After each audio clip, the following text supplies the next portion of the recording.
Morning student. Divyanjali Sanskrit Pathmala 1 class 6। तो बच्चों आज हम इस बुक में ग्रामर में शब्द रूपाणी पढ़ेंगे, यानी शब्दों के रूप कौन कौन से हैं।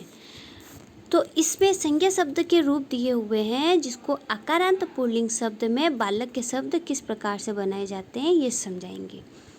तो आपने पढ़ा होगा कि आकारांत पुल्लिंग क्या होता है, जिसके अंत में अशेष रहता है उसे आकारांत पुल्लिंग कहते हैं।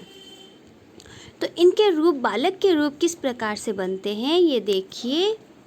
विभक्ति, एक वचन, द्विवचन और बहुवचन। तो इस बालक के रूप को हम किस प्रकार से लिखते हैं और किस प्रकार से बोलते हैं ये समझिए। तो प्रथमा विभक्ति एक वचन में हम बोलेंगे बालकः, प्रथमा विभक्ति द्विवचन में बोलेंगे बालकाऊ, प्रथमा विभक्ति बहुवचन में बोलेंगे बालकाः। तो कैसे बोलेंगे? बालकः, बालकाऊ, बालकाः प्रथमा। द्वितीय विभक्ति में बालकम, बालकाऊ, बालकान। तृतीय विभक्ति में बालकेन, बालकाभ्याम, बालकेः। चतुर्थी विभक्ति में बालकाय, बालकाभ्याम, बालकेभ्यः। पंचमी विभक्ति में बालकात्, बालकाभ्याम, बालकेभ्यः। षष्ठी विभक्ति में बालकस्य, बालकयो, बालकानां। सप्तमी विभक्ति में बालके, बालकयो, बालकेषु। संबोधन में हे बालक, हे बालकाऊ, हे बालका। तो इस प्रकार से इन शब्द रूपों का उच्चारण होता है। तो कैसे समझेंगे हम इसको? बालकः, बालकाऊ, बालकाः प्रथमा, बालकं, बालको, बालकान् द्वितीया, बालकेन, बालकाभ्याम, बालकेः तृतीया, बालकाय, बालकाभ्याम, बालकेभ्यः चतुर्थी, बालकार्थ, बालकाभ्याम, बालकेभ्यः पंचमी, बालकस्य, बालकयो, बालकानां। षष्ठी, बालके, बालकयो, बालकेषु। सप्तमी, हे बालक, हे बालकाऊ, हे बालका। संबोधनम। इस प्रकार से इनका उच्चारण होता है। तो देव, राम, नर, छात्र, मनुष्य, शिष्य, खग, चोर, सिंह, भक्त, पंडित, मूर्ख, चंद्र, तारक, मेघ, अश्व, गज, दिश, लोक, ईश, ईश्वर आदि सभी आकारांत पुल्लिंग शब्दों के रूप बालक शब्द के समानी बनते हैं। आकारांत यानी जिसके अंत में शब्द के अंत में अशेष रहता है उसे आकारांत पुल्लिंग कहते हैं। इसी प्रकार से आप देखिए आकारांत स्त्रीलिंग लता, लता स्त्री है तो इसके रूप किस प्रकार से बनते हैं? लता, लते, लताः प्रथमा, लताम, लते, लताः द्वितीया, लतया, लताभ्याम, लताभ्यः तृतीया, लताय, लताभ्याम, लताभ्यः चतुर्थी, लतायाः, लताभ्याम, लताभ्यः पंचमी, लताया, लतयो, लतानां। षष्ठी, लतायां, लतयो, लताशु। सप्तमी, हे लते, हे लते, हे लताः। संबोधनम। तो इस प्रकार से आकारांत पुल्लिंग शब्द लता का भी ऐसे बनता है।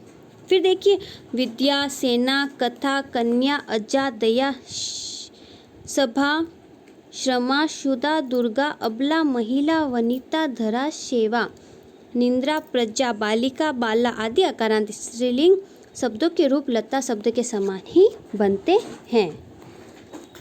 और अगर इसकी जगह हमें नपुंसक लिंग दे दिया जाए तो किस प्रकार से बनेंगे? आकारांत नपुंसक लिंग शब्द जैसे फल है, यह नपुंसक लिंग है यानी निर्जीव वस्तु है, तो इसके रूप बनेंगे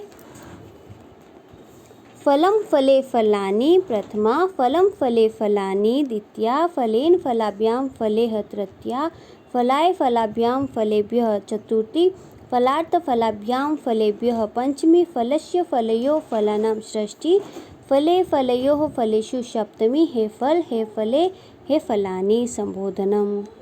धन, रत्न, वन, कार्य, सुख, नेत्र, नयन, पुष्प, कुसुम, नगर, वचन, भूषण, बल, जल, ज्ञान, पुस्तक, पाप, पुण्य, कमल, मुख, ग्रह, सत्य, कारण, अमृत, पोषण, क्षेत्र, मित्र आदि इन सभी ये सभी फल के समान ही इनके रूप चलते हैं।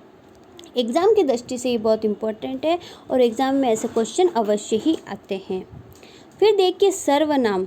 सर्वनाम मतलब इदम पुल्लिंग, यानी इदम का मतलब यह।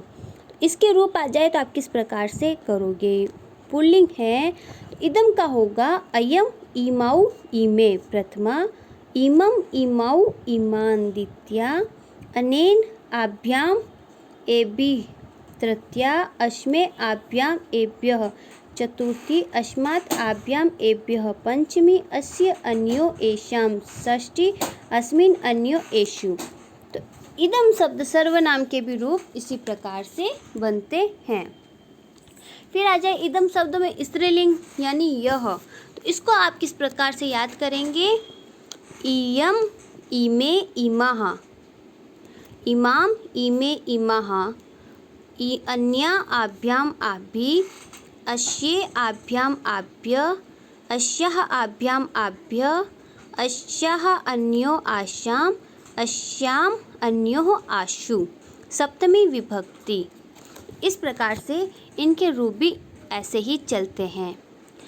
और अगर बच्चों इदम शब्द नपुंसकलिंग हमें दे दिया जाए तो देखिए ये पुल्लिंग के समान ही बनते हैं। शेष जो होती है तृतीया विभक्ति से ये पुल्लिंग के समान ही बनेंगे। बाकी प्रथमा और द्वितीय के इदम इमे इमानी, इदम इमे इमानी ये ऐसे ही बनेंगे। बाकी आप पुल्लिंग के जैसे सेम लिख सकते हैं। उसी तरीके से एतत् पुल्लिंग, तो इसको आप किस प्रकार से उच्चारण करेंगे?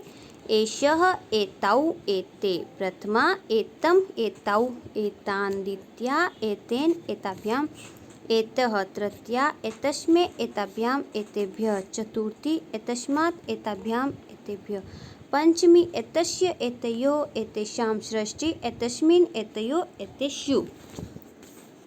एतत् पुल्लिंग के रूप भी हम इस प्रकार से उच्चारण करते हैं। फिर आता है बच्चों एतत् स्त्रीलिंग। स्त्रीलिंग आ जाए तो उसके उच्चारण भी कुछ इसी प्रकार से होते हैं, पर कुछ चेंज होते हैं। जैसे एषा, एते, एताः प्रथमा, एताम, एते, एताः द्वितीया, एतया, एताभ्याम, एताभिः तृतीया, एतस्मै, एताभ्याम, एताभ्यः चतुर्थी, एतस्याः, एताभ्याम, एताभ्यः पंचमी, एतस्याः, एतयोः, एतेषां षष्ठी, एतस्मान्, एतयोः, एतासु सप्तमी। और नपुंसकलिंग एतत् में एतत्, एते, एतानि, एतत्, एते, एतानि शेष रूप पुल्लिंग के समान ही इसमें बनते हैं। तो इस प्रकार से इन रूपों को ऐसे ही याद किया जाता है।